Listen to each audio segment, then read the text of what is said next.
Shana Tova, everybody, again. Here we are in our Zoom streaming services. As I said to Janet this morning as we were getting started, this is oddly enough my first time leading services in the sanctuary since I started in July. It's not the experience that any of us expected. Few things are this year. I remember the days leading up to quarantine when I came to Agudas Achim and met with the interview committee for the first time. You can't see, but it was just over there.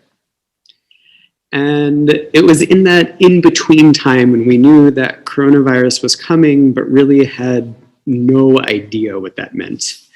I remember walking into the building with a mixture of nerves and excitement, like most job interviews, but also wondering to myself, do I shake their hands? We had no idea what was coming in that moment. We didn't know that sitting in a room together for over an hour made the question of shaking hands pretty much obsolete. We knew so little then. We didn't know that would be the only in-person part of my interview. We didn't know that Shabbat services would shift to Zoom, that high holiday services would shift to Zoom. We didn't know that when my husband, Adam, and I had two new friends over for Shabbat lunch for the first time, that it would be the last time we would host anyone in our home for the foreseeable future. We simply didn't know. We didn't know that our parents wouldn't end up coming for Passover Seder, that our friends' large wedding celebration would turn into a private 3-person event in the woods, that I would say goodbye to my younger brother and his family who moved from Boston to Philadelphia without giving them a hug, that Adam's birthday and then 4 months later my birthday would be celebrated with just 1 or 2 other people outside, that nearly 1 million people will have died worldwide because of this virus, that our economy would take a downturn, local businesses and large corporations alike would struggle and close, that during this time an enormous social movement would be birthed and political division in our country would rise and rise and rise. And now here we are, 6 months into this experience. There's so much we still don't know. How long this will last, what election season will bring, and so much more. Of course, the only thing we have control over is who we are in this uncertainty. Who do we long and strive to be as we endure this moment? I've been thinking about a story in the Talmud about Rebbe, one of the earliest rabbis in our tradition, Yehuda Hanasi. The story goes that one day, as Rebbe was sitting outside, a calf was being brought to slaughter. Knowing where it was being taken and that its end was near, the calf ran off and hid behind Rebbe, crying, seeking to be rescued.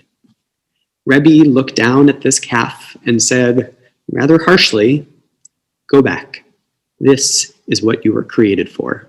You were created to be slaughtered." Not a very compassionate response from a rabbi. As the story goes, from that moment on, for the next 13 years, Rebbe suffered. He endured years of terrible kidney stones that were so bad that every time he went to the bathroom, he would scream in pain loud enough that sailors on the sea could hear. Pretty extreme. One day, one of his maidservants was cleaning the house and was sweeping some baby weasels out of the house. What baby weasels were doing in the house, I'm not entirely sure, but that's besides the point. Seeing this, Rebbe stopped her and said, "Don't sweep the baby weasels out. God's compassion is for all God's creatures." Suddenly, Rebbe's suffering was gone. Just like that, no more kidney stones. One day, we will know an end to this pandemic. It, God willing, won't take 13 years like it did for Rebbe, and it probably won't be as abrupt either. But at the end of it, whenever that is, we will still have to ask the question, who will we be at the end of this? This story of Rebbe's suffering invites us to imagine who we can be on the other side of suffering. The suffering we are enduring now, both in our own personal experience of the pandemic and in witnessing the fragility of human life all around us, has the potential to transform us. Like Rebbe, it has the potential to make us more compassionate, caring people. I want to be clear. I don't believe the purpose of this pandemic is to make us more caring. Our caring will not redeem this suffering or make it worth it in any way. I only mean that there is a potential here, an invitation, a spiritual invitation to allow this moment of collective suffering to transform us, to transform all of us. Rebbe invites us to build a world that is more compassionate to the suffering of others, the suffering of those who have less power and are more vulnerable than we are. Rebbe did not face the threat of slaughter, but he came to understand what it meant. Who will we be when this is all over? On this day of Rosh Hashanah, what is the world that we want to create when this is all over? How do we want to create it?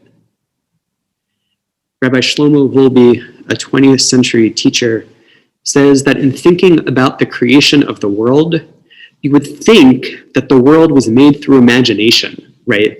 That if we imagine God creating the world in the most classical sense, we could imagine God sitting there mapping out the heavens and the earth, the waters above and the waters below, dry land and ocean, the sun and the moon and the stars, the living things in the water, on land and in the sky. And once God had sufficiently imagined the world, God then brought it into being. But Wolbe says no. While you might think that this is how God made the world, through imagination, Wolbe says imagination was not what God drew on to make the world.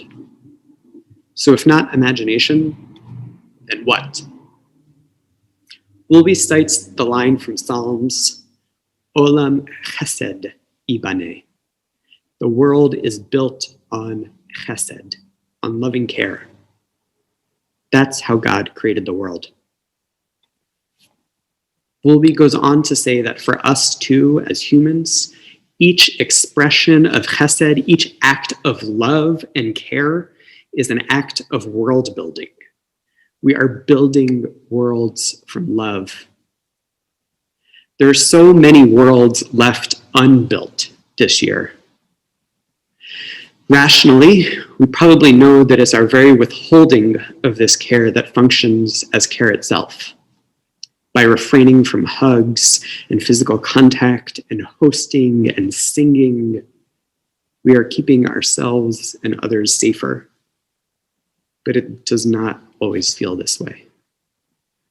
We are all in need of more care, both to receive and to give.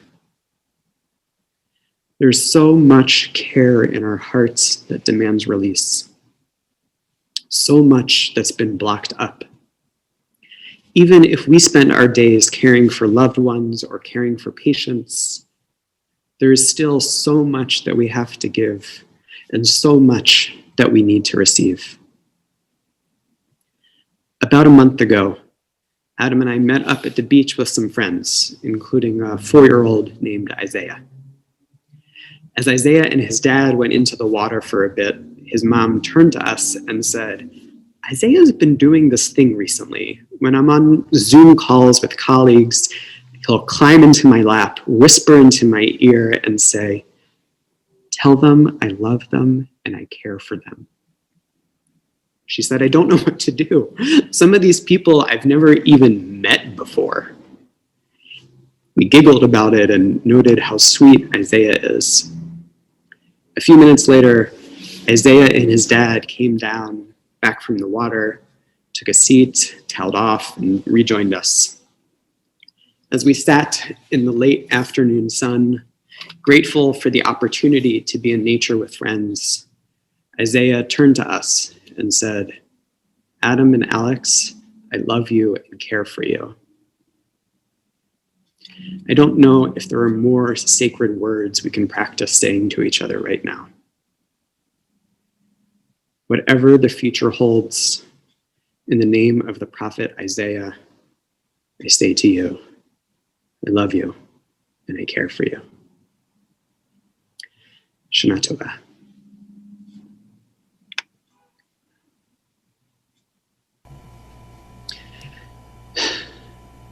We'll conclude our Torah service with a recording of Eitz Chaim Hi, one of the many labors of love and care that has made today possible.